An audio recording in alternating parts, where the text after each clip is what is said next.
Olá a todos! Esta noite, estamos entrando em um jardim onde as rosas parecem perfeitas, o champanhe está gelado e a traição é mais profunda do que o vinho flui. O ar está quente, fresco, repleto daquele leve aroma cítrico das flores de limão. Porque este casamento aconteceu em uma propriedade em Napa Valley, Califórnia, não muito longe das estradas ladeadas por vinhedos onde as pessoas pagam milhares para fingir que suas vidas são perfeitas. Mas o meu?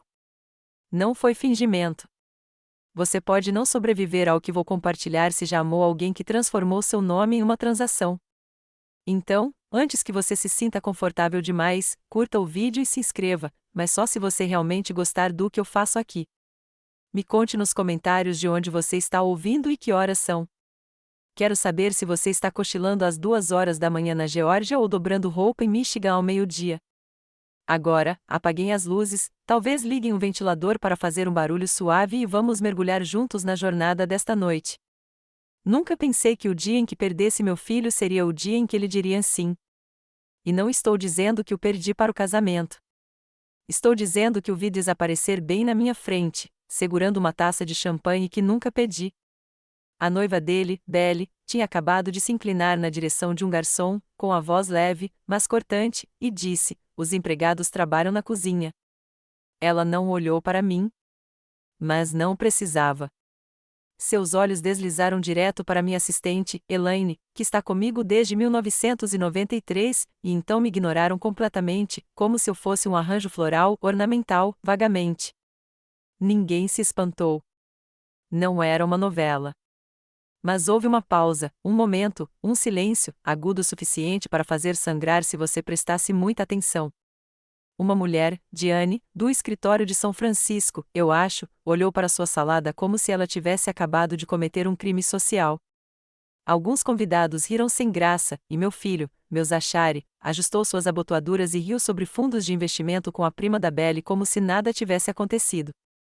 Elaine me olhou nos olhos, com uma expressão indecifrável, mas eu sabia. Assenti levemente. Não foi a primeira ofensa da noite. Meu cartão de visita na cerimônia dizia Margaret Langford em vez de a mãe do noivo. Meu champanhe preferido, Blanc de Blancs, havia sido trocado pela escolha de Belle, um rosé biodinâmico do Oregon com gosto de arrependimentos e casca de toranja. E, em vez de sentar ao lado do meu filho, fui colocada 2 fileiras atrás da instrutora de pilates dela. Mas isso foi intencional. Coloquei meu copo delicadamente sobre a mesa, intocado, depois peguei minha bolsa e saí para trás da parede de treliça forrada com lavanda. O quarteto tocava uma versão Jazz Jan Yellow, do Coldplay. Até a música havia sido selecionada para a imagem, não para o som. Liguei para o Victor. Ele atendeu no segundo toque, sempre pontual. "Cancele o contrato de $30 milhões que o Zach ia anunciar hoje à noite", eu disse. Minha voz estava firme, sem frieza, sem raiva, apenas pronta. Houve uma pausa do lado dele, e então, entendido. É isso que acontece com o Victor, ele nunca pergunta por quê. É por isso que confio nele. Ao desligar, notei que as rosas ao lado da treliça estavam começando a murchar, com suas pétalas externas amolecendo sob o sol do início do verão. Ainda lindas, mas não mais imaculadas. Colhi uma delicadamente e a segurei na palma da mão. Esta flor, como tantas outras ali, já tinha cumprido sua pena. Voltei para a mesa. Elaine havia enchido o copo novamente, mas não o tocará. Ela se levantou um pouco quando me aproximei. "Você está ótima", sussurrei, minha mão roçando seu ombro. "Eles vão precisar da sua graça agora mais do que nunca." Ela se sentou novamente. Eu também. Foi então que o tilintar começou. Zach se levantou, batendo no copo com o garfo. Um silêncio se instalou novamente. O quarteto parou no meio da ponte. O sol se pôs ligeiramente atrás do vinhedo, pintando tudo de dourado. "Só quero agradecer a todos por terem vindo", começou Zach, especialmente a minha mãe, Margaret. O nome caiu como um garfo de prata no mármore. Silêncio, não dos bons. Seu sorriso vacilou. Olhos se voltaram rapidamente para mim. Inclinei a cabeça ligeiramente, não por desafio, apenas por reconhecimento. Um olhar que dizia: "Vá em frente, termine sua frase." Ele pigarreou. Quem ajudou a tornar o dia de hoje possível? Ajudou. Passado. O mesmo garoto que um dia soluçou no meu ombro depois de ser eliminado na final da Liga Infantil agora me oferecia o caloroso agradecimento que se daria a um doador generoso. Ao lado dele, Belly brilhava como um lustre que nunca conheceu a escuridão. Seu vestido refletia a luz, brilhando a cada movimento de sua cabeça polida. Tomei um gole de água. A torrada continuou, polida, oca, quinoa tostada de discursos, bonita, bem feita, mas sem alma. Piadas foram feitas, copos tilintaram, mas a atmosfera havia mudado. Até a senhora Dorsey, de Austin, que usava sua desaprovação como perfume, sorriu na minha direção e sussurrou algo para o homem ao seu lado. Deixe-o sussurrar. Eles saberiam em breve. Porque a sobremesa estava chegando. Mas o grande anúncio, a nova iniciativa da Sinclair, isso tinha acabado. A parceria que Zack planejara revelar naquela noite, com slides, sorrisos e acordos secretos alinhados como pérolas, foi cancelada. Os kits de imprensa ficariam fechados. Os doadores voltariam para seus Teslas, confusos. O futuro que ele pensava ter garantido era agora um castelo construído no ar. Quer saber a parte dolorosa? Naquela manhã, antes do insulto, antes do brinde com o tilintar dos copos, antes da mentira disfarçada de amor, eu estava no meu camarim segurando um pequeno medalhão de prata. Zack o fez para mim na terceira série. Dentro, havia uma foto desbotada de nós dois em frente à fonte desta mesma propriedade, ele sem um dente da frente, eu segurando com o tipo de orgulho que só uma mãe solteira sabe demonstrar. Eu não usei, não porque não o amasse, mas porque comecei a perceber que ele talvez não me amasse mais. Não o meu verdadeiro eu, apenas a versão que assina cheques e fica em silêncio. O engraçado sobre a traição é como raramente parece traição no momento. Às vezes, parece apenas um crachá sem o seu título ou uma mesa 2 fileiras atrás. Mas, no meu caso, parecia uma taça de rosé e um filho que não se lembrava mais de como dizer a mãe com qualquer significado na voz. Depois que me afastei da recepção e retomei meu poder com um único telefonema, não saí furioso. Não chorei no banheiro. Eu vaguei, não fisicamente, fiquei no terreno da propriedade, mas mentalmente, vaguei pelo tempo. Lembrei-me de como tudo começou. Eu tinha 27 anos quando o pai do Zack foi embora. Não morreu, foi embora. Não existe compaixão pura por esse tipo de abandono, apenas as condolências constrangedoras que as pessoas oferecem quando não sabem se sussurram ou parabenizam por sobreviver.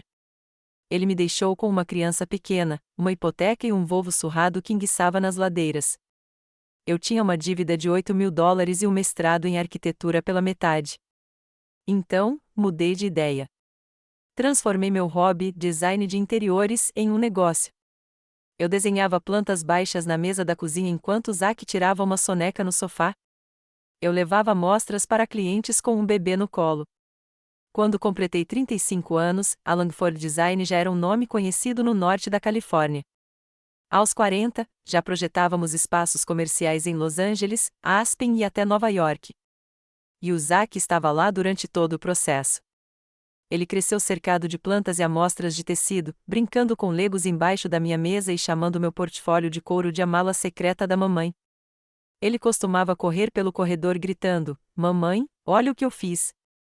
A primeira vez que me chamou de Margarete em público, ele tinha 24 anos.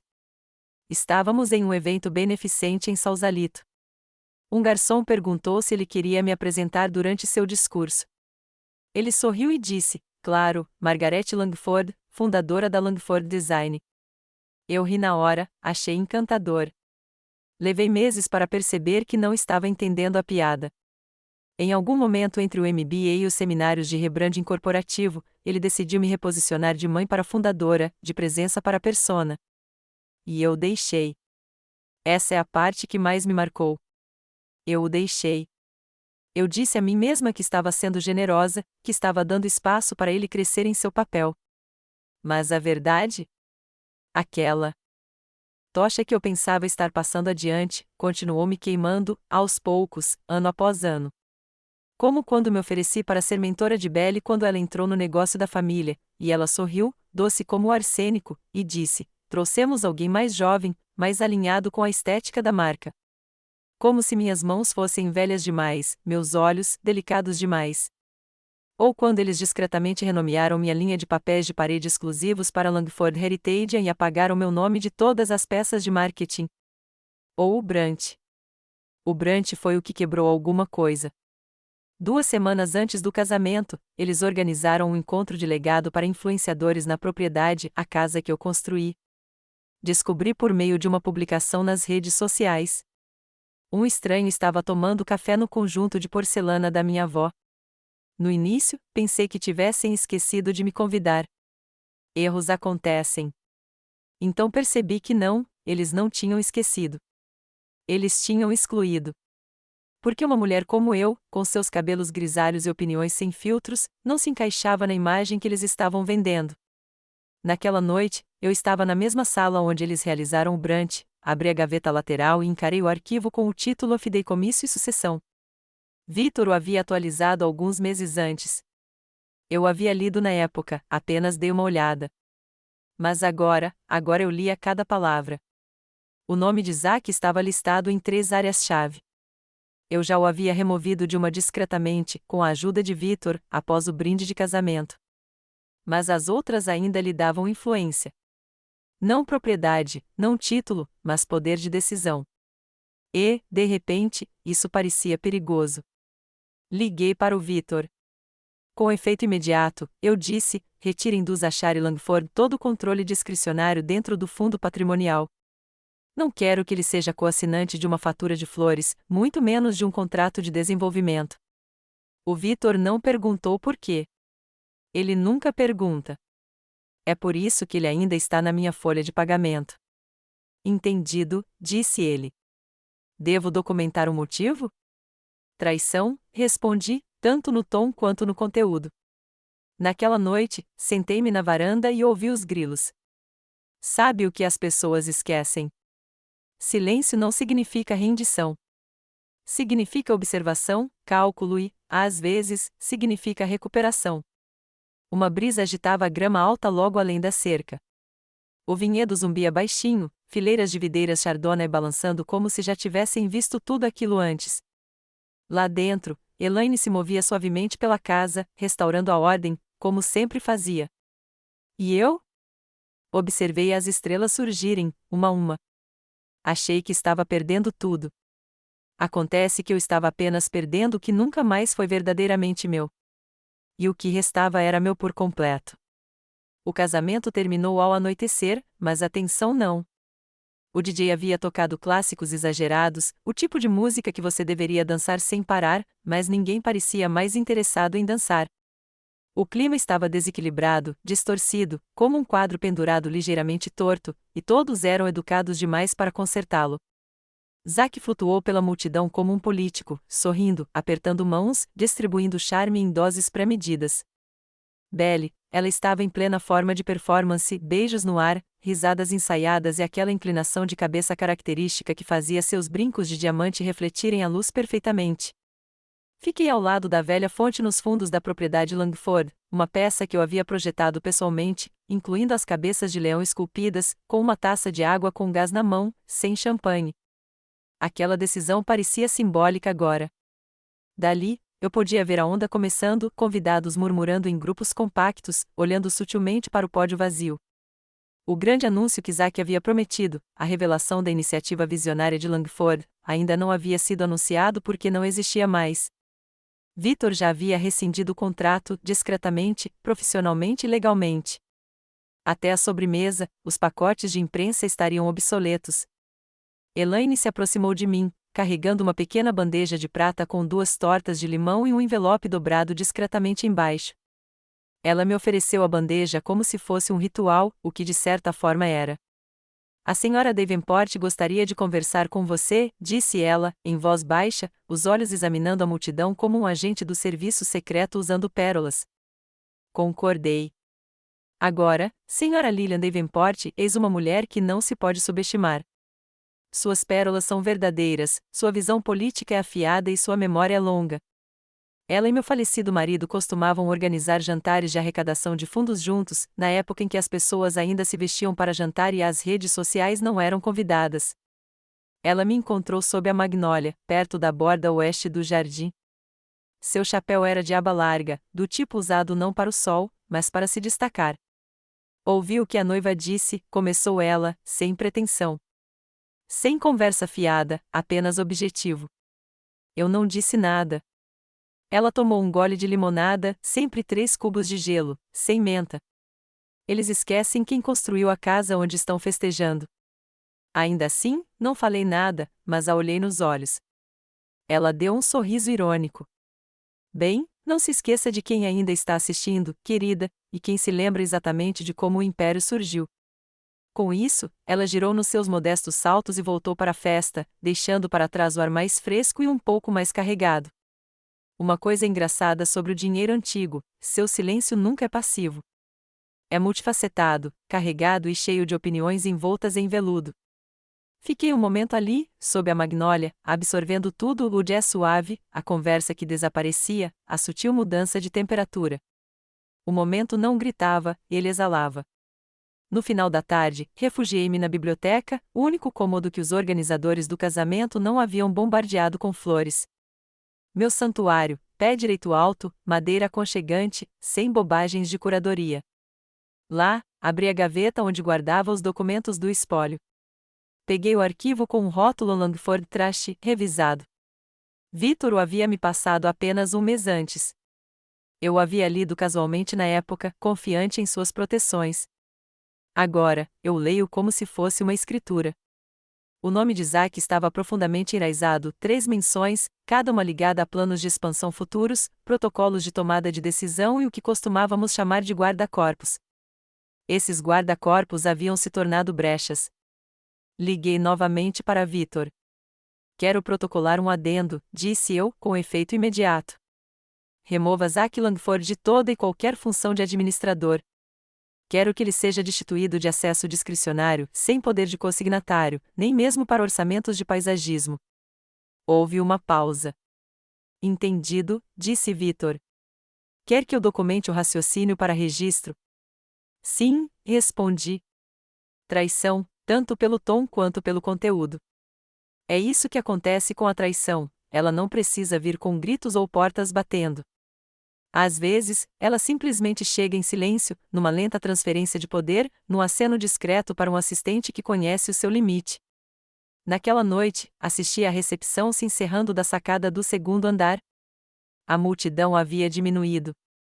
Os jovens ainda dançavam sem entusiasmo ao som de Bruno Mars, e Belle posava para fotos perto do arco floral. Seu rosto tinha aquela expressão ligeiramente tensa, bonita, mas insegura. O brilho do Instagram havia começado a desaparecer. Zack conversava com um dos membros do conselho do escritório de São Francisco, com a expressão impassível. Ele também não estava radiante. Ele sabia, não os detalhes completos, é claro, mas sentia. A mudança de energia, a ausência de anúncios, os sussurros que ele não conseguia controlar. Ótimo! Que ele sentisse o fantasma do futuro que ele presumia estar garantido. Elaine me encontrou mais tarde, perto da escada dos fundos. Ela me entregou uma lista de convidados anotada a lápis macio. Essas pessoas perguntaram por você, disse ela. Essas não.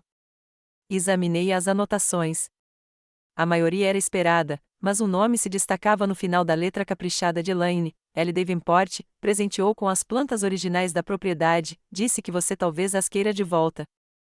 Eu sorri. Eles achavam que estavam inaugurando uma dinastia, mas se esqueceram de algo crucial. A terra em que pisavam ainda me pertence. Não foi vingança. Não mesmo. Essa palavra sempre soa tão dramática, como se eu estivesse conspirando atrás de uma cortina, gargalhando diante de uma taça de vinho tinto. Não, o que eu fiz em seguida foi simples. Foi discreto. E era minha responsabilidade. Não levantei a voz, não fiz cena. É isso que acontece com mulheres como eu: não precisamos de volume. Temos precisão. Depois que o brinde final se transformou em uma interpretação desajeitada de And Don't Stop Believin', e os convidados voltaram cambaleando para seus Teslas, Elaine e eu ficamos para trás, só por um momento, para deixar o silêncio tomar conta. Eu disse, tirando minhas luvas quando chegamos aos degraus da frente da propriedade Langford, vá até a suíte nupcial e pegue o que é meu. Ela não perguntou o que. Ela nunca pergunta. E eu não precisei contar a história toda, apenas que certos itens pessoais, peças de família, tinham sido emprestados para o casamento. No papel, parecia encantador, um gesto doce, a matriarca emprestando algo antigo para a noiva, o anel de safira da minha avó, o pente de marfim da minha mãe. Mas elas não tinham sido emprestadas. Tinham sido tomadas. 2 noites antes do casamento, a assistente da Belle entrou em contato diretamente com a minha administradora de imóveis, sem me consultar, dizendo que eu já havia aprovado a coleção de relíquias de família para uso da Belle. Ela até tinha o código de segurança. Elaine tinha sinalizado. Eu disse a ela para deixar acontecer, porque às vezes a coisa mais inteligente que você pode fazer é deixar as pessoas mostrarem quem são quando acham que você não vai dizer nada. Então, Belle caminhou até o altar naquela manhã de sábado, brilhando com um poder emprestado. O anel da minha avó brilhava em sua mão direita. O pente da minha mãe se aninhava perfeitamente em seus cachos estilizados, e ela sorriu para as câmeras como se tivesse merecido. Engraçado, não é? Ela poderia ter simplesmente perguntado uma frase, um pingo de respeito. Mas não, ela aceitou porque presumiu que eu não faria alarde. Bem, eu não fiz alarde. Eu dei um telefonema. E agora Elaine estava na porta da suíte nupcial, com a coluna ereta como sempre, enquanto Belle a encarava com incredulidade. Eu não entendo, disse Belle, com a voz uma oitava alta demais. Ainda estamos tirando fotos. Elaine não se comoveu. A senhora Langford solicitou a devolução imediata de todos os itens de herança de sua coleção particular. Belle piscou e forçou uma risada. Isso é ridículo. Eu os devolverei depois da lua de mel. Elaine simplesmente abriu uma pequena bolsa de veludo. Era possível ouvir um grampo de cabelo cair. Até os cabeleireiros ficaram paralisados, com o modelador de cacho suspenso no ar. A expressão de Belle mudou, apenas um lampejo, não medo, não vergonha, reconhecimento. Ela sabia que não se tratava apenas de um anel. Ela tirou a safira do dedo lentamente, como se estivesse queimando, e então estendeu a mão e removeu o pente de marfim.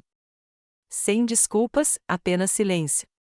Elaine colocou os 2 itens delicadamente na bolsa, assentiu uma vez e se virou.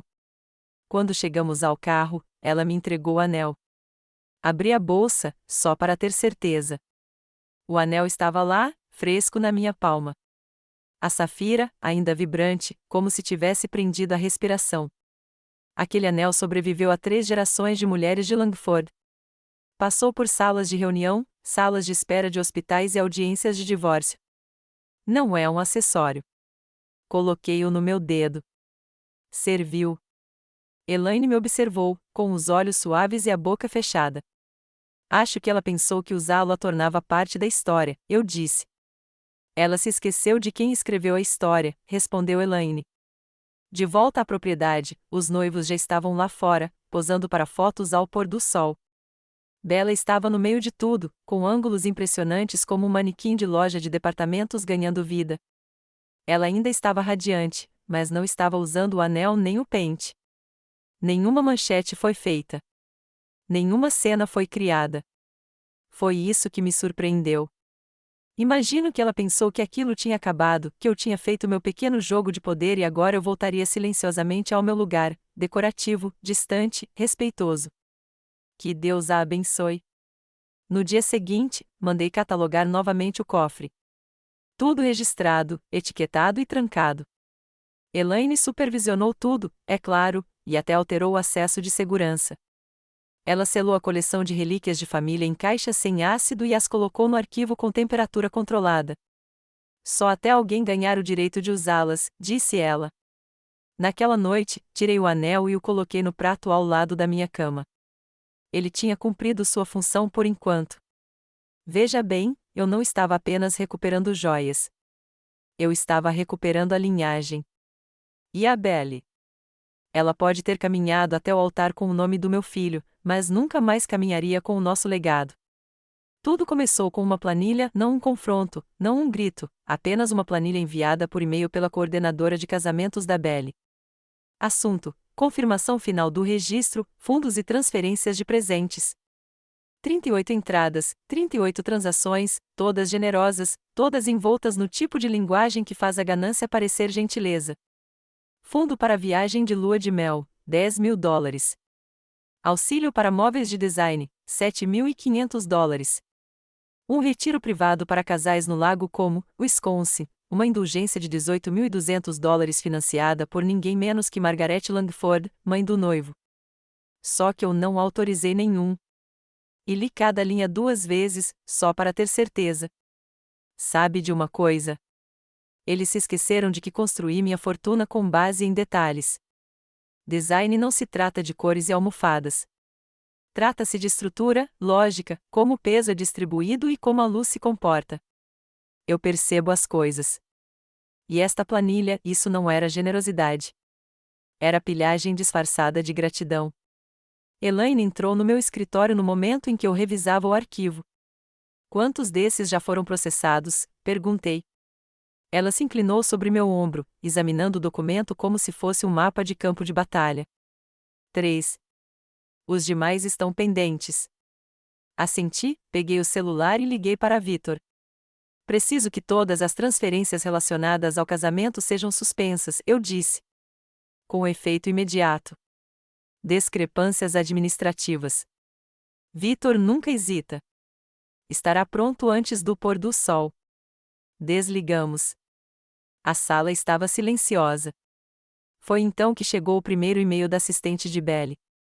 Naturalmente, Belly nunca se suja com confrontos. Só uma observação rápida, escreveu ela, para esclarecer algumas dúvidas sobre as contribuições do registro.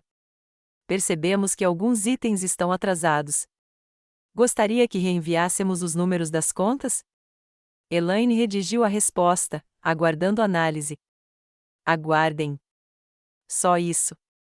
Nada mais. Naquela tarde, os murmúrios começaram.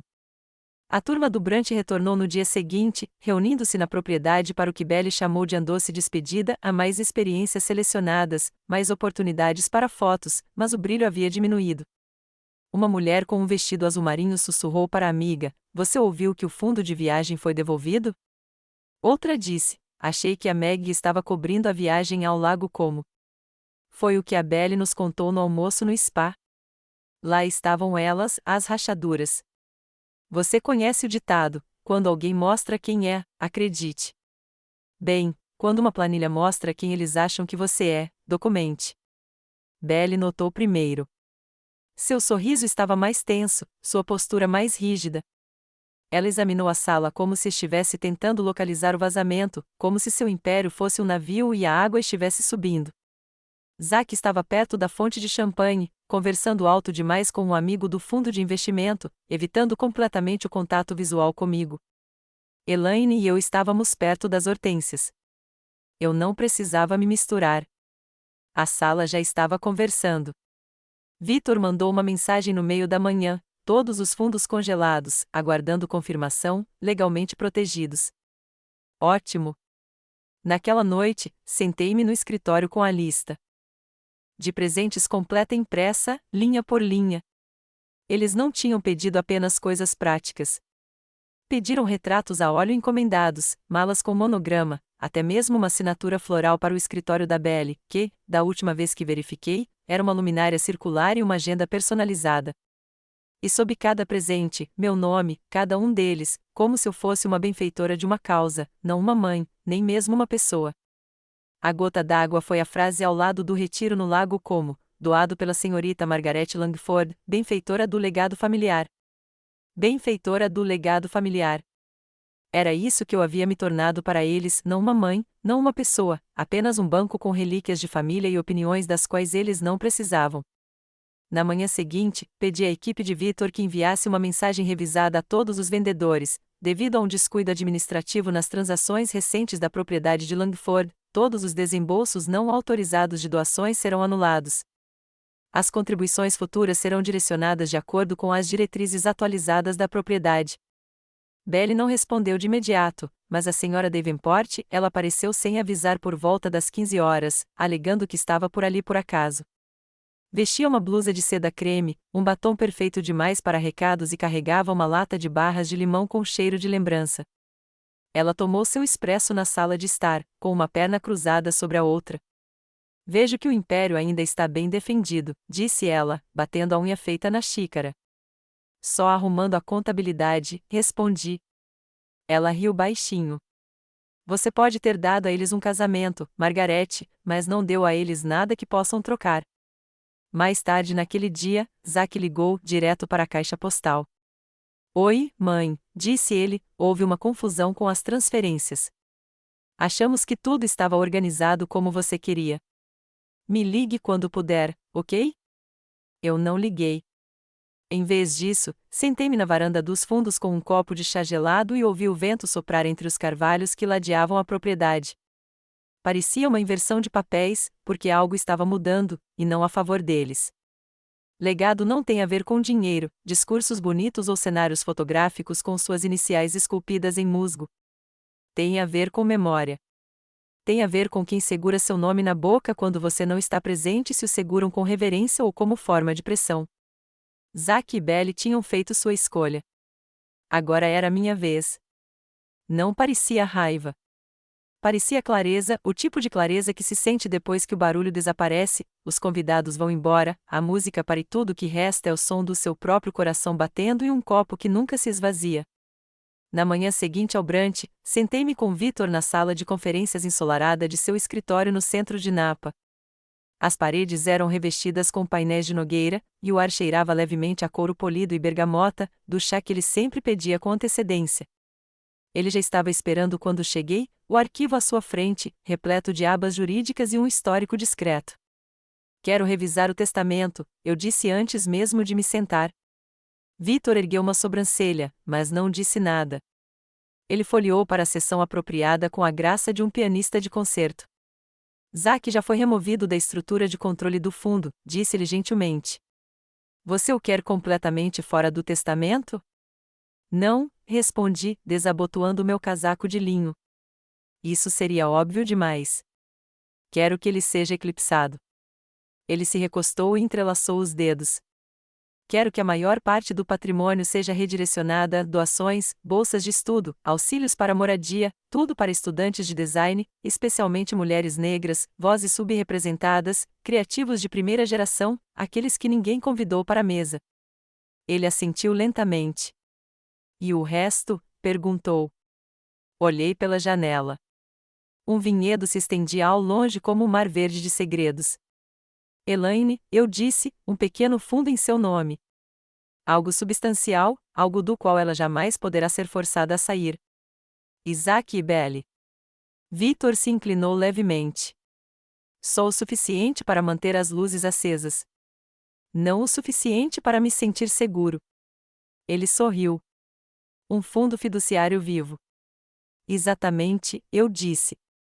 Deixe-os acreditar que ainda sou generoso. Essa sempre foi a ilusão. Vitor abriu uma nova pasta e começou a delinear a estrutura, desmontando o andaime que Zack pensava ter sido construído para ele e tecendo-o em algo novo, algo duradouro. As pessoas acham que mulheres como eu são vingativas quando estabelecem limites. Elas acham que estrutura é crueldade. Mas o que eles esquecem é que aprendemos da maneira mais difícil, os únicos muros que nos protegem são aqueles que você mesmo constrói. Quando terminamos, Vitor fechou a pasta e suspirou. Você sabe que isso vai doer. Ótimo, eu disse. A verdade é que não fiz isso por despeito. Fiz por proteção da manipulação, da culpa, da longa sombra de duas pessoas que amavam minha riqueza mais do que minha memória. E porque eu sei como pessoas como a Belly pensam. Ela joga o jogo longo. Ela planeja os movimentos com antecedência, como um jogador de xadrez com um mural no Pinterest. Então, quando Vitor hesitou e disse, você deveria saber, eu já sabia que não era bom. Que tipo de boatos? Perguntei. Ela foi vista se reunindo com um advogado especializado em tutela de idosos, disse ele, cauteloso. Pesquei.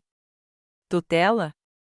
Ela pode estar preparando o terreno, disse ele, para incriminá-lo como inapto a administrar seu próprio patrimônio. As palavras não soaram como um soco. Pareciam água gelada. Inapto, repeti. Você quer dizer confuso, esquecido, frágil? Ele assentiu. O tipo de rótulo que gruda. Recostei-me na cadeira e deixei que isso me envolvesse. A manipulação não estava terminando. Estava apenas evoluindo, os dentes crescendo. Eles não estavam esperando que eu morresse. Estavam se preparando para empurrar.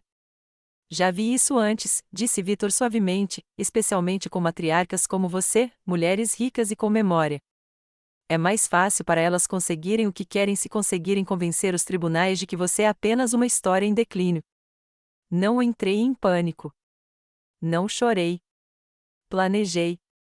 Naquela noite, liguei para Elaine e contei que estávamos realizando uma auditoria completa, digital, impressa, verbal. Todas as conversas que tive com Zack ou Belly envolvendo dinheiro, acesso ou decisões sobre herança, eu queria que fossem registradas, com data e hora marcadas e arquivadas. Daqui para frente, eu disse, nenhum encontro particular com nenhum deles. Não sem os registros das testemunhas. Nem mesmo com o Zack. Principalmente com o Zack. Ela não perguntou por quê. Ela nunca pergunta. Ela apenas disse, entendido. Vitor me serviu uma segunda xícara de Earl Grey.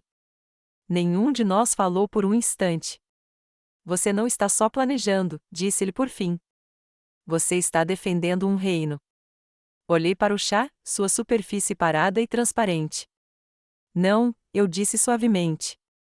Estou me defendendo de uma família que me vê como um trono, não como uma pessoa. Naquela noite, caminhei pelos corredores da propriedade com as luzes apagadas, passando os dedos pelos porta-retratos, Zack com sua camisa da Liga Infantil, James e eu em Florença, nossos sorrisos soltos com o vinho das férias, eu na foto da inauguração com o primeiro logotipo da Sinclair Design pendurado acima da minha cabeça como uma coroa. Uma vida inteira catalogada. Um legado. Nenhum ao qual Belly tinha direito. Nenhum que Zack tivesse conquistado. Eles queriam um legado que não precisassem lembrar, apenas um do qual pudessem lucrar. Então, criei um novo, melhor. E, desta vez, fiquei com as chaves. O brunch de despedida foi oferecido sob a pérgola, aquele cantinho perfeito ao lado das hortênsias que costumava ser meu local de leitura favorito antes de Belly transformá-lo em cenário para fotos. Eles estenderam linho macio sobre as vigas, montaram mesas rústicas com caminhos de eucalipto e velas baixas, tentando criar aquela estética de vinhedo sem esforço que, ironicamente, exige um pequeno exército para manter. O tipo de ambiente que esbanja a riqueza disfarçada de minimalismo. Eu usava linho creme, sem joias, sem bolsa clutch com logotipo, só eu, despida de qualquer coisa que pudessem pensar que significava papel ou contribuição. Observei os convidados chegarem, óculos escuros, tons pastéis, risadas altas e educadas. Estavam se despedindo, mas para quê, exatamente? Belly foi a primeira a cumprimentá-los, é claro, com um vestido envelope macio de sálvia que a abraçava perfeitamente. Ela flutuava de mesa em mesa como uma guia turística, com a mão sempre pousando suavemente nos ombros, e a voz com aquele tom açucarado que os influenciadores parecem aperfeiçoar, algo entre contratos de marca e respiração. Se eu não a conhecesse, poderia ter pensado que ela estava radiante. Mas eu a conheço. E ela não estava radiante. Ela estava vendendo. Zack estava de lado, braços cruzados, boca apertada. Ele nem estava mais fingindo. Foi assim que eu soube que a rede de sussurros estava funcionando. Os convidados ainda bebiam mimosas, mas a temperatura havia mudado, como se todos tivessem sentido o cheiro de algo ligeiramente estranho. Elaine estava atrás de mim, perto das colunas, prancheta na mão, fingindo verificar a contagem de convidados enquanto, na verdade, observava as reações. Essa é a versão dela de controle de multidão. Zack não olhou para mim uma única vez.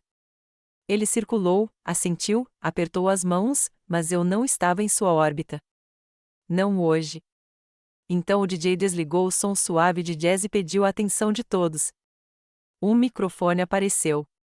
Belly gesticulou para que Zack o pegasse. Em vez disso, fiquei de pé.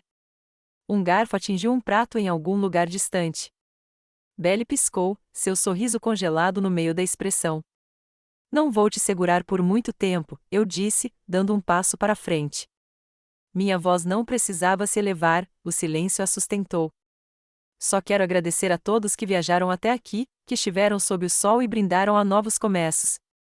Acenos suaves, algumas palmas. Mas também quero falar sobre legado. E então a sala ficou em silêncio total.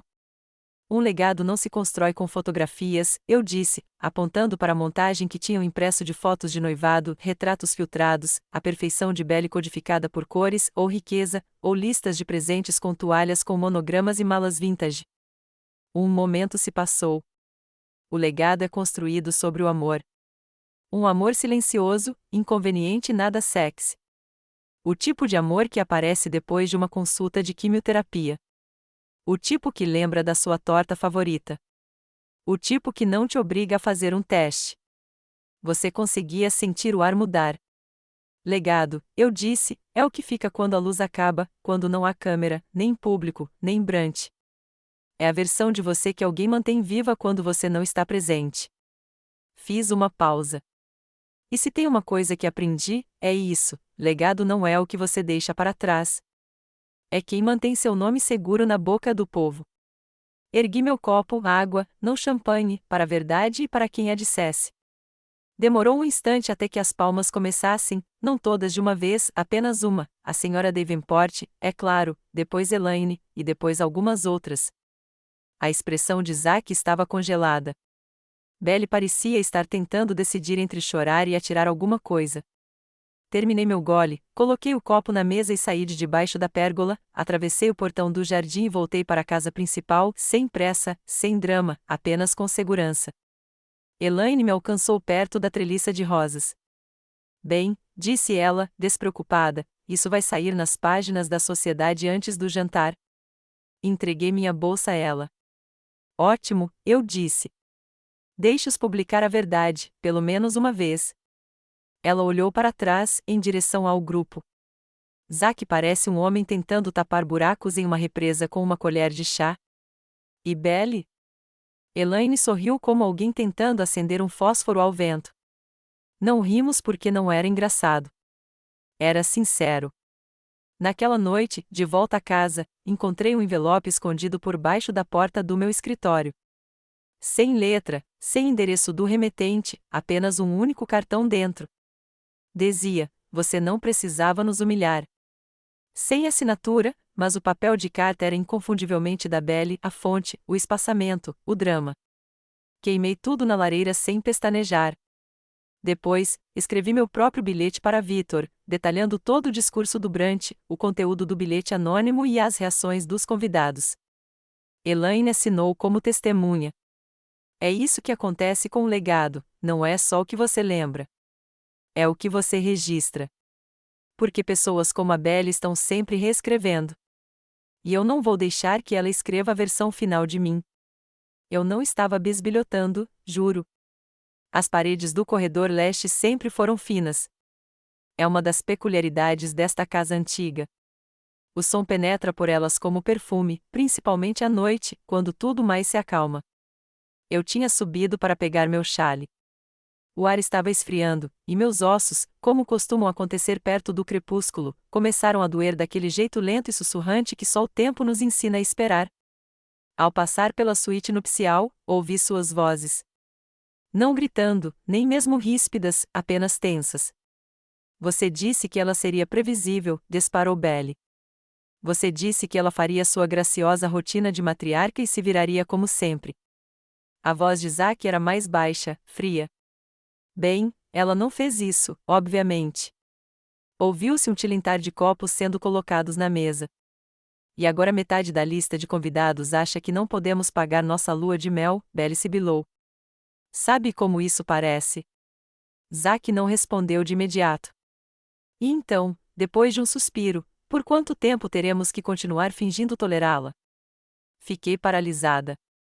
Minha mão ainda estava no corrimão, o tecido do meu chale repousava sobre meu braço como se agora tivesse peso, como se soubesse de algo que eu não pretendia descobrir. A voz de Belle estava mais áspera, cortante. Você disse que já teríamos o controle, que ela estava velha, que simplesmente se afastaria. Ela tem quase 75 anos, murmurou Zack. Só precisamos de um deslize, um telefonema confuso, um compromisso perdido. Meu estômago se revirou, não de medo, mas de reconhecimento. Ela não vai me entregar nada, disse Belle, amarga. Você vai ter que aceitar. Ela confia em mim, sussurrou Zack. Sempre confiou. Houve silêncio. Então, o tilintar inconfundível de uma taça de vinho novamente. Bem, não mais. Não fiquei para ouvir mais nada. Virei-me, voltei pelo corredor e não deixei meus passos fazerem barulho. Quando cheguei ao meu escritório, fechei a porta e peguei o pequeno gravador de voz da gaveta ao lado do meu diário, aquele que eu usava para ditar notas para as memórias que nunca escrevi. Elaine o guardou na minha bolsa depois do brunch, só por precaução. Às vezes, ela dizia, eles não mentem com palavras. Mentem com omissão. Apertei o botão de gravar. Falei devagar, com clareza. Indiquei a data, a hora, o local. Registrei toda a conversa que acabei de ouvir, palavra por palavra. Elaine testemunhou a declaração e assinou o envelope enquanto eu o selava. Vitor recebeu o arquivo pelo correio em menos de 1 hora. Eu não chorei. Em vez disso, servi uma taça de Merlot. Não o meu Pinot Grigio de sempre, mas algo mais escuro e encorpado. Tinha sido aberto para a formatura de Zack na faculdade de Direito. Lembro que ele não gostou. Muito amargo, disse-ele naquela noite. O gosto era perfeito. Sentei-me na cadeira de couro que James havia comprado para mim em Florença, na época em que ele achava que móveis podiam corrigir postura e intenção. E deixei a verdade me dominar. Eles não estavam esperando que eu morresse. Estavam planejando como ajudar. Só o suficiente, é claro. Só o suficiente para convencer um juiz de que eu precisava de ajuda com meus negócios, só o suficiente para me convencer a entrar em uma tutela. Silenciosa, indolor, legal. Esse é o tipo mais assustador de traição. O tipo que usa ternos e carrega contratos em vez de facas. Não dormi naquela noite. Ouvi os rangidos na casa, o vento batendo nas venezianas, o eco da voz de Zack atrás daquela porta. Apenas um telefonema confuso. Era isso que eu era para ele agora. Um risco em potencial, uma herança em espera. Olhei para o retrato acima da lareira. Zack aos 9 anos, braços em volta dos meus ombros, bochechas vermelhas da liga infantil e do sol. Meu menino, meu lindo menino. Eu levantei isso, sussurrei. Então, abri o pequeno livro preto que Elaine e eu havíamos preparado meses atrás. Aquele com protocolos de contato de emergência, esboços de confiança e códigos para nossa nova arquitetura financeira. Virei para a última página, os códigos de acesso de backup, as chaves do cofre digital, a última defesa, e os alterei. Novas senhas, novos logins, novas restrições. Vitor e Elaine receberam cópias. Ninguém mais. Na manhã seguinte, eu vesti azul marinho, não preto. Preto era para luto. Azul marinho era para clareza. Eles achavam que estavam planejando com antecedência. Não sabiam que eu já tinha chegado ao fim. E de onde eu estava, parecia muito com liberdade. A queridinha da sociedade só é leal até ser inconveniente. Não digo isso com amargura. Digo com a plena consciência de uma mulher que já organizou mais almoços em jardins do que a maioria já fez limpezas dentárias. Essa lealdade é tecida como um lenço de seda. Delicada, bonita e fácil de perder com o vento. Então, dei-lhes uma brisa. Não uma tempestade, nem uma rajada, apenas vento suficiente para desfazer as costuras de uma imagem perfeitamente organizada. Tudo começou com um almoço tranquilo e organizado. 6 mulheres que conheço há décadas. Esposas de juízes, frequentadoras de museus, ex-editoras de revistas de moda que não são mais impressas, mas que ainda detêm poder social em eventos de arrecadação de fundos. O tipo de mulher que pode te arruinar com um sorriso e te reanimar com uma correção sussurrada. Elaine organizou tudo em um pequeno café no centro de Osburgo. Nada chamativo, apenas o equilíbrio certo entre guardanapos passados e mel local. Não mencionei Zack ou Belle. Não precisava. Simplesmente deixei algumas verdades escaparem como pérolas de um colar arrebentado. Me afastei do fundo familiar, disse eu, mexendo meu chá com a calma de quem não se afasta. Fadiga do legado, suponho. Decidi financiar iniciativas femininas diretamente, ignorando a burocracia familiar. Suspiros suaves. Uma mulher piscou, admirada. Às vezes, acrescentei, Quando você dá tudo a alguém e ainda te tratam como uma carteira com opiniões, é hora de ajustar a situação. Isso caiu como uma colher em porcelana fina. Não um estrondo, apenas uma mudança. Ao final do almoço, duas delas pediram para conhecer Victor. Uma me passou o cartão de uma fundação feminina em Washington, D.C., e todas as 6 foram embora sabendo disso. Maggie Langford não era mais silenciosa nem sentimental. Na terça-feira seguinte, enviei uma garrafa de rosé vintage para a senhora Davenport. Sem bilhete, apenas o rótulo e o ano em que ela se divorciou do segundo marido. Foi um sinal. Na sexta-feira, ela estava oferecendo seu próprio brunch. Nenhum Langfords foi convidado, mas sei que meu nome foi mencionado 9 vezes, 3 por admiração, 4 por preocupação, 2 por medo silencioso. Não é preciso travar uma guerra para mudar a percepção. Basta lembrar as pessoas de quem elas se beneficiam mais ao se posicionarem. Enquanto isso, Zack ligou 2 vezes. Eu não atendi. O silêncio, aprendi, é mais barulhento que um pedido de desculpas. Também é um ótimo começo de conversa, só que não para quem causou o mal. Elaine começou a me atualizar casualmente enquanto tomávamos café. O Sr. Shane mencionou que a fundação da Belle teve o financiamento equivalente negado, disse ela certa manhã, me entregando um scone. Parece que a diretoria não a considera mais uma parte controladora. Em outro dia, enquanto caminhávamos pelo jardim, ela acrescentou: os clientes mudaram o baile para o início da primavera. Não queriam que fosse muito perto do evento de arrecadação de fundos em Langford. Não foram acidentes. Foram recalibrações. Isaac percebeu isso na reunião trimestral do conselho. A minha primeira falha em 12 anos. Ele mencionou isso publicamente. Estou preocupado com a ótica, disse ele, girando sua caneta Montblanc em círculos lentos e nervosos. Houve confusão sobre a direção da liderança. Alguns dos nossos doadores estão inseguros. Victor, sentado 2 cadeiras adiante, inclinou-se para a frente. Essa é a consequência de ficar na sombra de alguém, disse-lhe calmamente. Você nunca sabe a forma que a sua própria sombra cria. Zack não respondeu. Tomei vinho naquela noite, não para comemorar, embora eu admita que a satisfação tinha um sabor melhor em taças, mas porque finalmente me sentia firme, sólida, segura em meu próprio silêncio. Vingança? Entorpecida. Não era vingança. Era a reivindicação da dignidade, do legado, da voz. Elaine e eu atualizamos o diretório interno da Sinclair Design na manhã seguinte. O cargo de Zack permaneceu o mesmo, sócio-gerente, operações da Costa Oeste. O meu, fundador emérito. Sem número de encaminhamento. Que eles enviassem suas perguntas para o vazio. É isso que ninguém te conta sobre legado, especialmente aquele que você constrói com as próprias mãos.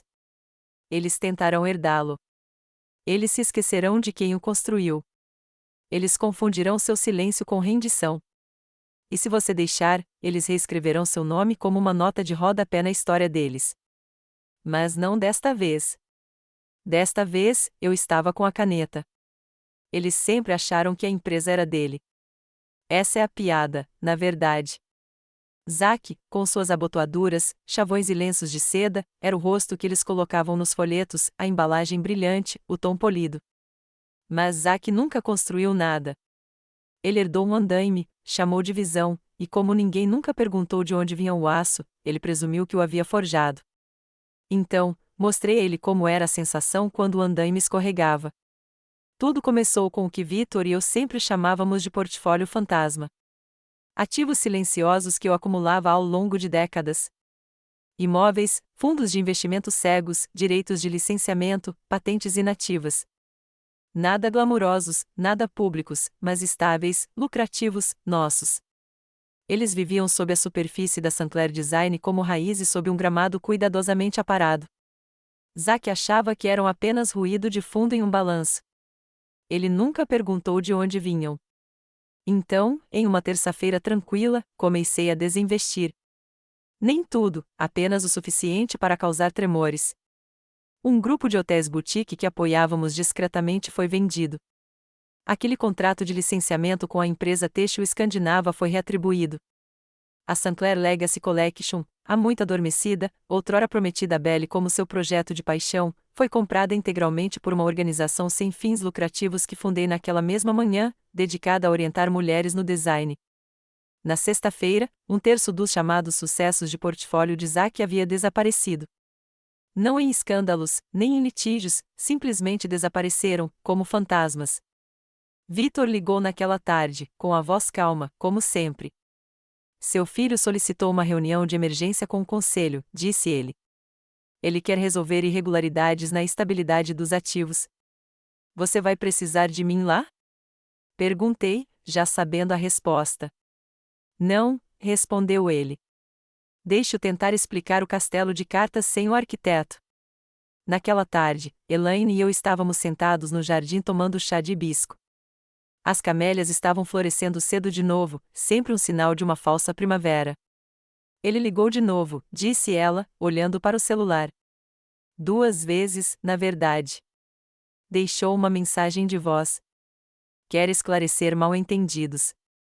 Não estou confusa, eu disse. Ele está. Naquela noite, a Sinclair Design divulgou um comunicado formal. Devido à reestruturação em andamento, certos ativos foram realocados para melhor alinhamento com a missão filantrópica da empresa. A imprensa não mordeu a isca. Não foi interessante o suficiente. Mas as pessoas certas perceberam. O nome de Zack parou de aparecer nos panfletos de arrecadação de fundos. Uma cúpula do conselho de design que ele deveria presidir foi remarcada por tempo indeterminado. Seu brilho diminuiu. A Sinclair não estava afundando. Estava simplesmente encolhendo até que apenas a verdade permanecesse. Poucos dias depois, recebi uma carta escrita à mão. Isso me surpreendeu. Mãe, não entendo o que a senhora está fazendo. Trabalhei tanto para manter esta família forte, para honrar o que a senhora construiu. Sei que a Belle cometeu erros. Nós duas cometemos, mas estamos tentando. Por que a senhora está nos excluindo de tudo? Ele sublinhou tudo 2 vezes. A tinta estava borrada. Eu me perguntei se as mãos dele estavam tremendo quando ele escreveu. Li a carta uma vez e a coloquei ao lado do meu chá. Elaine entrou um instante depois e a viu. Você está bem? Perguntou ela. Assenti. Fiquei pensando, disse eu, entreguei tudo a ele, e ele olhou como se fosse um cardápio. Ela não disse nada, apenas colocou a mão no meu ombro e esperou.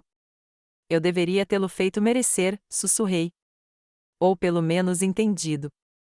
Você está fazendo isso agora, respondeu ela. E ela estava certa. Naquela tarde, liguei para o Vitor. Quero doar a renda do licenciamento da coleção Sinclair Legacy, eu disse. Para mulheres em moradias de transição. Usem o nome. Deixem a marca Sinclair ter um novo significado. Ele deu uma risadinha. Isso vai doer.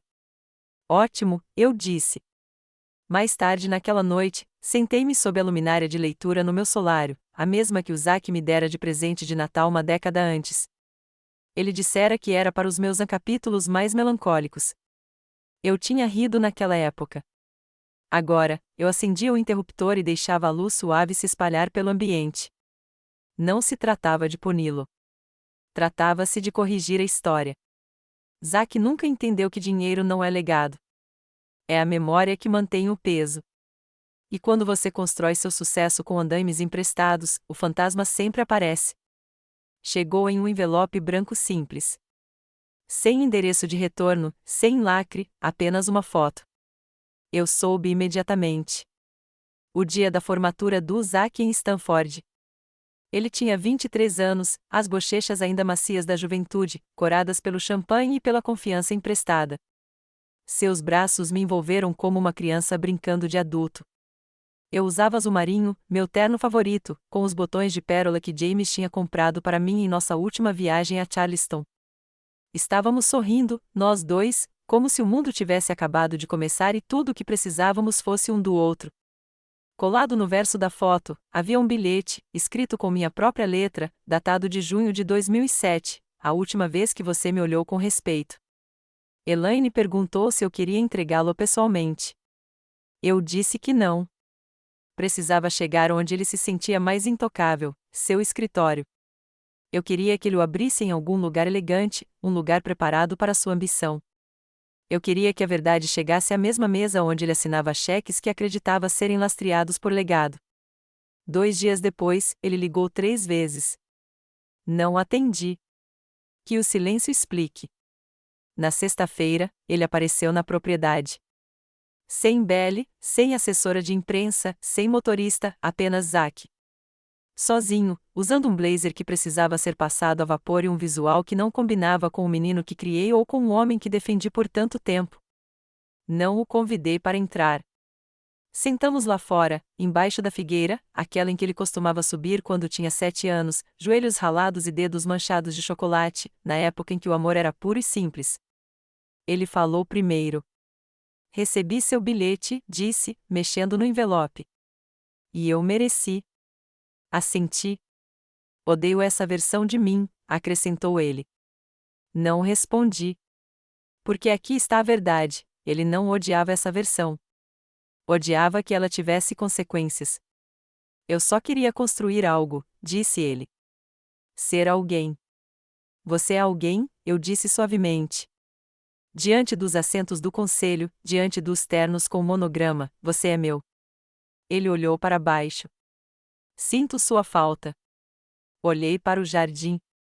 As camélias tinham começado a cair, suas pétalas curvadas como papel queimando nas bordas. Sentir falta de alguém não significa que você a terá de volta, eu disse. Ele engoliu em seco. Eu não vim pedir nada. Virei-me para ele. Não?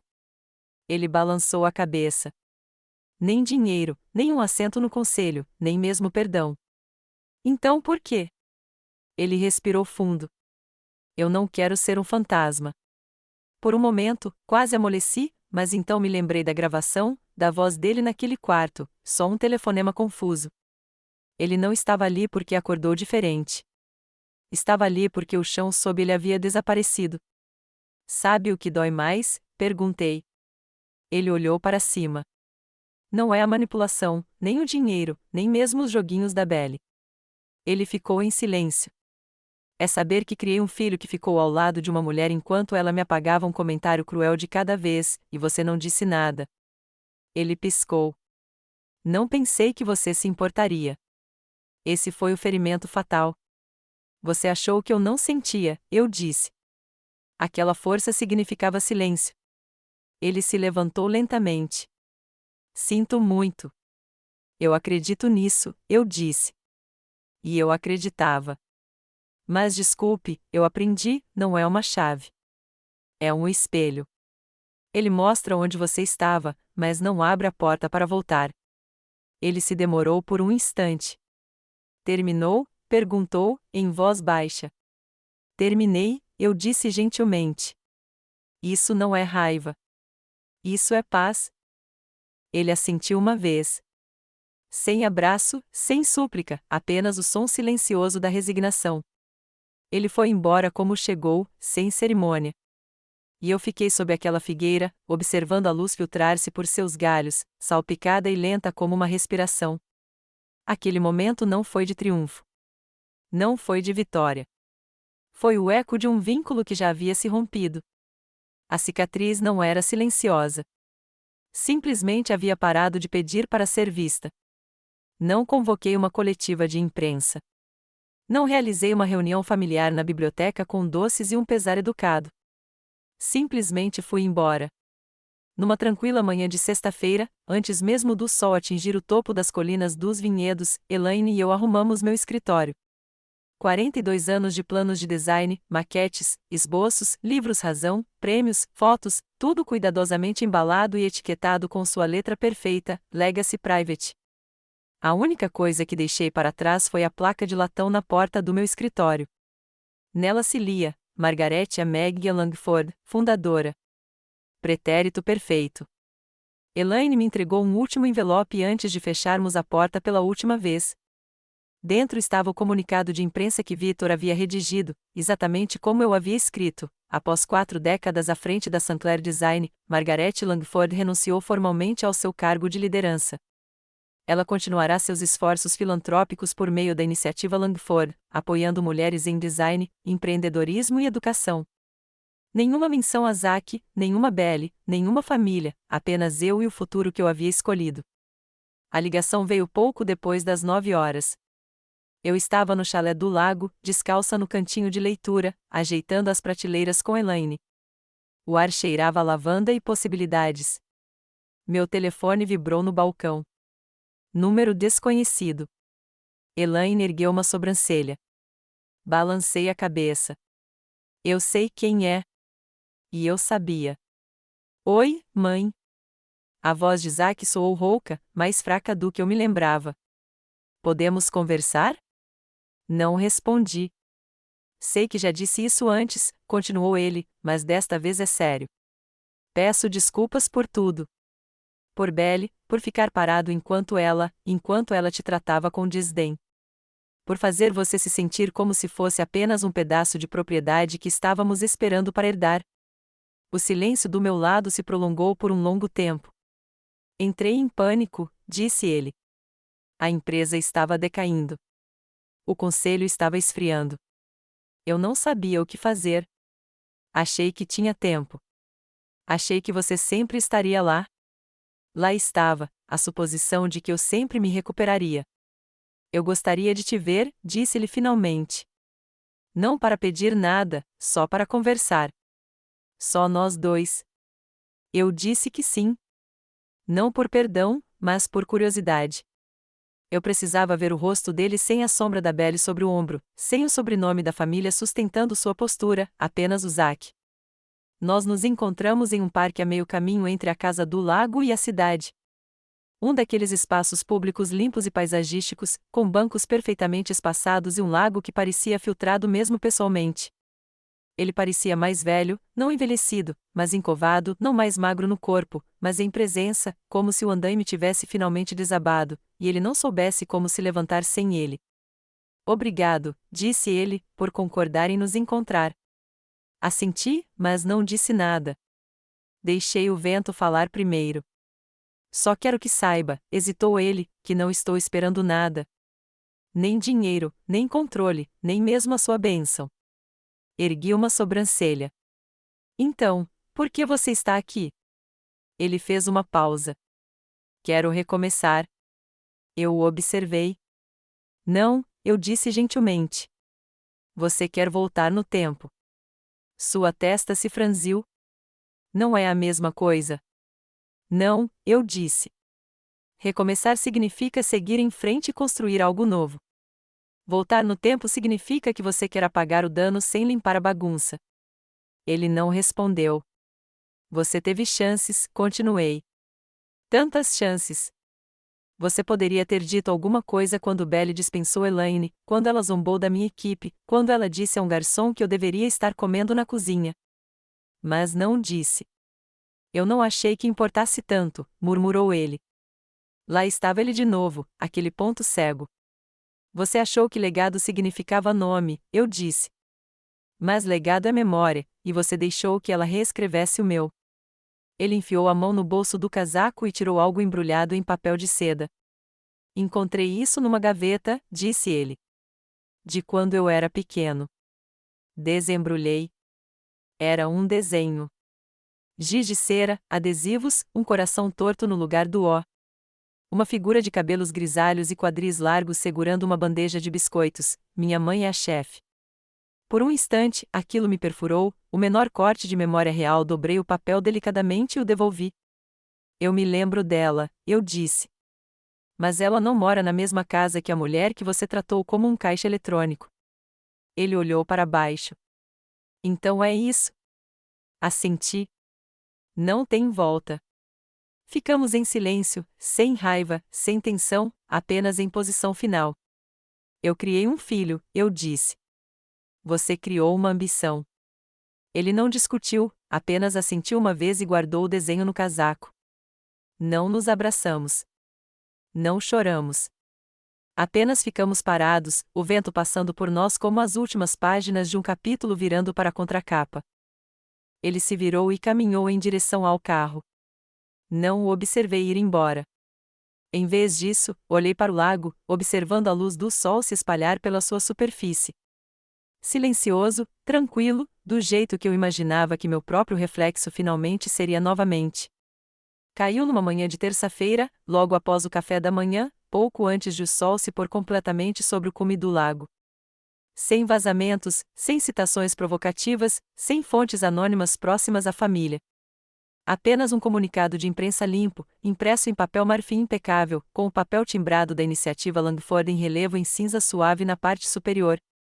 Declaração final de Margaret e Maggie Langford sobre o futuro da Sinclair Holdings.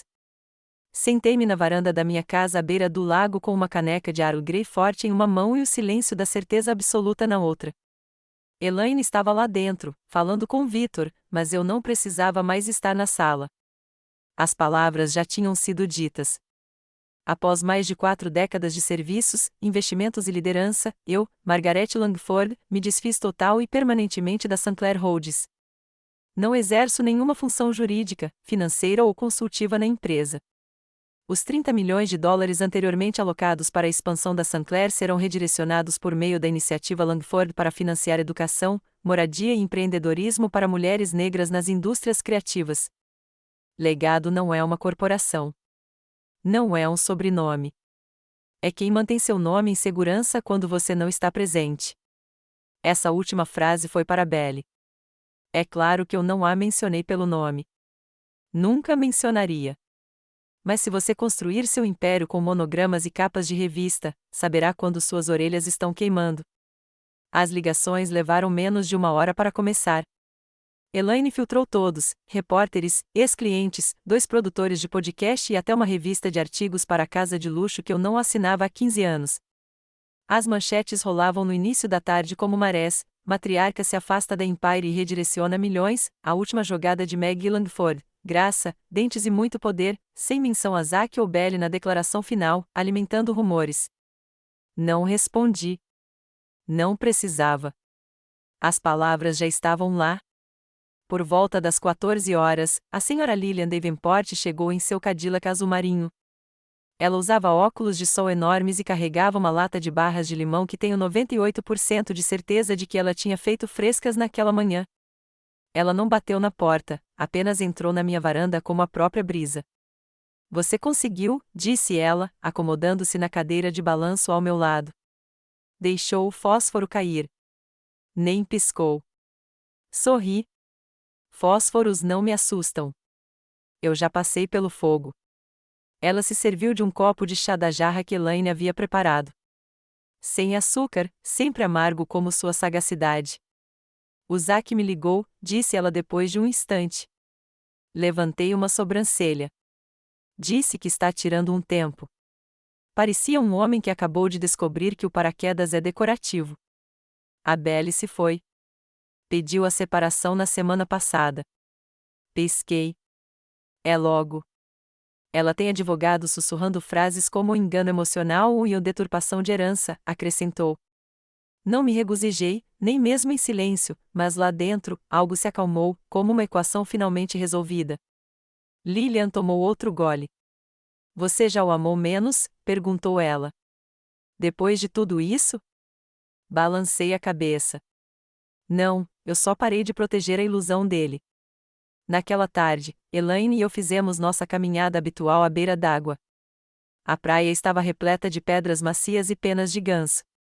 Uma garça pousou ali perto, dobrando as asas como se tivesse algo a dizer. Elaine ficou em silêncio até chegarmos à enseada. O que você quer gravado na pedra fundamental da iniciativa? Perguntou ela, sem olhar para mim. Não precisei pensar. Diga a verdade, mesmo que isso lhe custe tudo. Ela anotou no caderninho de couro que carrega para todo lugar. Caminhamos em silêncio depois disso. Não constrangidos, apenas satisfeitos. Naquela noite, acendi a lareira, me servi de uma taça modesta de vinho e não pensei em Zack, Belle ou no nome Sinclair que eles tratavam como uma nota promissória. Pensei nas minhas próprias mãos, construindo, assinando, recuperando e dormi profundamente. Sonhei até, não com a empresa, nem com meu filho, nem com a casa que um dia governei e agora me recusava a entrar. Sonhei comigo mesma, inteira. Aconteceu numa quinta-feira, logo depois do almoço. Os corredores do Golden Pines estavam silenciosos, ora da soneca para alguns, ora do quebra-cabeça para outros. Eu estava sentado na varanda com Marjorie, dividindo um quadradinho de limão entre nós e comentando como os novos recrutas do clube de bridge não sabiam distinguir uma finesse de uma forenha. Então eu os vi, Lisa e Travis, subindo o caminho curvo de tijolos que levava às portas duplas de vidro. Lisa andava rápido e firme, com saltos altos demais para alguém com tanta raiva no andar. Travis seguia um passo atrás, com o capuz levantado, as mãos nos bolsos, como se nem quisesse estar ali. Eles não tinham vindo para uma visita. Vieram para um confronto. Doris, a recepcionista, que já fora policial estadual e ainda mantinha a mesma postura séria, já estava de pé antes que Lisa chegasse à entrada. Levantei-me, não porque estivesse com medo, mas porque queria ver com clareza. Marjorie olhou para mim. Preciso ligar para o Gerald? Não, eu disse. Deixe que ela me veja calma. Lisa entrou no saguão como se fosse dona do prédio. Eu a vi do ângulo lateral da varanda, com um leve lampejo de surpresa quando ela não me viu imediatamente. Ela disse algo para Doris e depois apontou, ríspida e impaciente. Doris não se mexeu. Ela respondeu friamente e gesticulou em direção ao banco perto da janela do saguão. Travis permaneceu em silêncio. Ele me notou primeiro. Nossos olhares se encontraram através do vidro fumê da varanda. Sua expressão mudou, não para culpa, nem mesmo para pedido de desculpas, para pânico. Não porque sentisse minha falta, mas porque eu não tinha mais condições financeiras. Lisa se virou em seguida, seguindo o olhar dele. Ela me viu parada ao lado do hibisco, com as mãos entrelaçadas delicadamente na cintura, sem nenhuma ruga fora do lugar. Ela se moveu para dar um passo à frente. Doris bloqueou seu caminho. A voz de Lisa se elevou. Eu não conseguia ouvir as palavras, mas a forma delas era familiar, raiva vidrada em retidão. Não me mexi. Não vacilei. Apenas fiquei ali, observando, como se fosse a cena final de uma peça que eu já tivesse vivido. Lisa gesticulou novamente, desta vez em direção às portas laterais, em direção aos funcionários, em direção ao nada, na verdade. Quando o controle começa a falhar, você aponta para qualquer lugar que puder para redirecionar a culpa. Por fim, Doris levantou uma das mãos e apontou calmamente para o estacionamento. Dispensa. Lisa ficou ali parada por um último instante, punhos cerrados, lábios se movendo. Então Travis se virou, resmungou algo e começou a caminhar de volta para o carro. Lisa não teve escolha a não ser segui-lo. A porta deslizou e fechou atrás deles como um sinal de pontuação.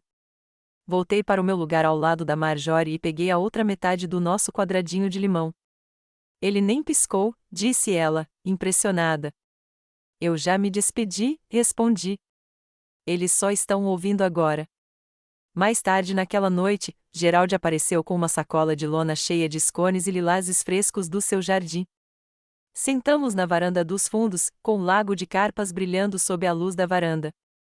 Ela veio até aqui só para ouvir um não, disse ele, balançando a cabeça. Ela passou a ser temida, respondi. Mas eu não. Ele tomou um gole de chá. Eles vão tentar de novo.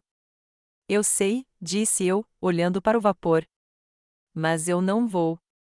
Naquela noite, depois que Gerald foi embora e a casa voltou a ficar em silêncio, escrevi uma única frase no meu diário. Quando eles vieram com fúria, eu fiquei em paz. É assim que você sabe que acabou. Quando você não precisa gritar de volta. Rasguei a página e a coloquei em uma moldura prateada ao lado da minha cama. Porque da próxima vez que vierem em busca de uma reação, tudo que encontrarão será um reflexo de si mesmos do outro lado de uma porta trancada. Chegou 2 dias depois. Um pequeno envelope cor de marfim foi entregue à mão na caixa de correio de Golden Pines. Sem endereço de retorno, mas reconheci a letra no momento em que a vi. Aquela letra cursiva elegante e afetada que se esforçava demais para parecer casual. Da Lisa. Fiquei olhando para ele por um minuto no balcão de correspondência. Marjorie passou por mim com suas palavras cruzadas e parou. Dela? Assenti. Quer que eu abra para você? Não, respondi. Não preciso que mais ninguém veja essa mentira. Não o abri ali. Levei-o para o andar de cima, até a pequena escrivaninha onde Cliff costumava sentar quando escrevia cartões de aniversário e cartas para velhos amigos de guerra. Esperei até o sol bater na janela do fundo, como sempre acontecia no fim da tarde. Então me sentei, exalei e abri. A primeira palavra, mãe. Não a querida mãe, não a sinto muito, apenas a mãe, como se ela ainda tivesse o direito. A carta tinha 3 parágrafos. O primeiro arrependimento, trêmulo, as coisas saíram do controle. Eu nunca quis fazer você se sentir deixada de lado. Tudo aconteceu tão rápido. Ela usou a palavra mal-entendido como um papel toalha pressionado contra uma enchente. E então veio o verdadeiro motivo pelo qual ela escreveu: estamos passando por um momento difícil.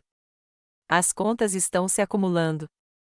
Afinal, Travis não se qualificava para o financiamento do carro. Lá estava. O pedido, enterrado dentro do pedido de desculpas como uísque em um torrão de açúcar. Achei que podíamos conversar, ela escreveu. Todos sentimos sua falta. Suspirei, dobrei a carta ao meio e olhei para o envelope novamente. Parecia grosso, grosso demais para ser só papel. Coloquei a mão dentro. Lá estava, um cheque, levemente rasgado num canto, sacado de uma das contas conjuntas que ela abriu, supostamente só para ajudar a mamãe a se organizar. Valor: $3.500. Na linha de memorando, conserto de carro. O cheque estava assinado por Margaret Langford. Mas a assinatura não era minha. Eu não precisava de um especialista em caligrafia. Eu já tinha assinado meu nome tantas vezes que não podia confundir a assinatura de outra pessoa. Ela tinha falsificado, guardado uma cópia, ou ambos. A questão não era qual. A questão era que, mesmo agora, depois de tudo, ela achava que ainda podia escrever minha história em meu próprio nome. Dobrei o cheque ao meio, depois ao meio novamente, e mais uma vez, até virar um quadradinho de silêncio. Levei-o direto para o triturador comunitário na recepção. Doris ergueu uma sobrancelha. Isso é do incendiário? Joguei-o na máquina. Sim. As lâminas giraram. O papel virou pó. Deixei o envelope na minha mesa, aberto. Deixei-o ali como uma carcaça, um lembrete de que nem toda carta precisa ser respondida. Mais tarde naquela tarde, Gerald chegou com atualizações sobre a papelada do fundo e um novo conjunto de formulários do advogado responsável pelo espólio. Sentamo-nos novamente na varanda, com o chá de sempre entre nós, e o canto dos pássaros lá fora. Ele viu a carta meio dobrada ainda na minha mesa. Ela tentou de novo. Ela ainda acha que eu sou um alvo, eu disse. Mas você é um espelho, ele respondeu. E espelhos não mentem. Naquela noite, não escrevi no diário. Não precisava. A frase já estava escrita na minha mente, clara e definitiva: não me importa o que você quis dizer. O que você fez foi o suficiente. Na manhã seguinte, pouco antes do café da manhã, Gerald ligou. O fundo sinalizou outro cheque falsificado, disse ele. Mesma conta, mesma assinatura falsa. Lisa. Mesma caligrafia, e uma mensagem de voz que ela deixou para um funcionário do banco perguntando sobre seu saldo. Como se ela ainda tivesse o direito. Houve uma pausa. Então ele acrescentou: o especialista em abuso financeiro registrou um boletim de ocorrência. A unidade de proteção ao idoso está analisando. Está avançando rapidamente. Meu peito não se apertou. Ele se expandiu porque eu finalmente entendi. Eu não tinha apenas escapado. Eu tinha armado a armadilha. Poucas horas depois, 2 policiais à paisana visitaram Golden Pines, corteses e gentis. Eles tomaram notas enquanto eu explicava o cronograma. Entreguei a eles meus diários, cópias de depoimentos e gravações de voz. Elaine sentou-se ao meu lado, com a presença tão firme quanto sempre. Quando eles saíram, o mais novo disse: a senhora não é a primeira, senhora Langford, mas é uma das poucas que percebeu isso cedo o suficiente. Eu não o corrigi. Não era cedo o suficiente. Era apenas cedo o suficiente. Naquela noite, recebi a confirmação: Lisa estava sob investigação formal. Acusações pendentes, má conduta financeira, falsificação e fraude contra idosos. O nome de Travis também foi mencionado, vinculado a uma transação sinalizada. Não comemorei, mas sentei-me calmamente no banco do jardim perto do lago de carpas, observando os peixes deslizarem como lembranças sob a água. Suave, calmo. Eles sempre disseram que eu tinha sorte de tê-los, mas a verdade? Tiveram sorte de eu deixá-los chegar perto o suficiente para reescrever o roteiro, e ainda mais sorte de eu finalmente ter pegado a caneta de volta. Naquela noite, Geraldi se juntou a mim na varanda. Cada um de nós serviu uma taça de vinho. Ele me olhou, firme e orgulhoso. Ela te subestimou a cada passo do caminho. Sorri. Eu também me subestimei. Levantamos nossas taças e brindamos, não há vingança ou mesmo a resolução, mas há algo mais suave, algo mais forte. A reavaliação, disse ele. A recuperação, respondi. E quando eu disse estou segura, não me referi apenas a Lisa ou ao Travis. Me referi à versão de mim mesma que um dia confundiu amor com permissão. Naquela noite, deixei a janela aberta. O vento soprava, suave e firme, e não soava mais como um aviso. Soava como aplausos. O sol estava baixo quando saí para o jardim pela última vez naquela estação. A luz se estendia longa e dourada pelos gramados tranquilos de Golden Pines.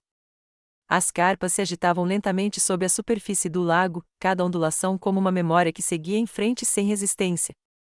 É engraçado como a paz chega, não com trombetas, nem mesmo com um encerramento, apenas com a quietude.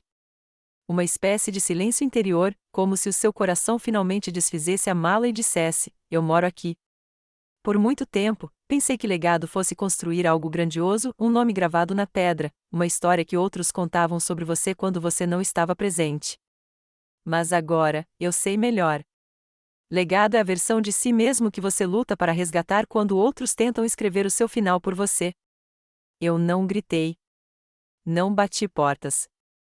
Não queimei pontes. Simplesmente escolhi o silêncio quando importava e a verdade quando contava. E agora tenho longas manhãs à beira do lago, pão quentinho à tarde, risadas sem medida e gentileza sem receita. O Zack não ligou mais. A Lisa não escreveu. E eu não fico olhando para a porta como eles fariam. Esse é o milagre silencioso da cura. Você para de esperar pela próxima dor. Então, onde quer que você esteja esta noite, ouvindo isso, talvez esteja tomando chá debaixo de um cobertor ou olhando para o teto escuro, se perguntando se a sua própria história algum dia mudará. Saiba apenas disso: nunca é tarde demais para voltar para casa, para si mesmo. Nem todos entenderão seus limites. Tudo bem, porque a paz não é educada. É soberana. Então, respire fundo. Deixe a luz incidir onde quiser. E quando você dormir esta noite, saiba que o silêncio pode ser suave, e a força pode se manifestar na quietude.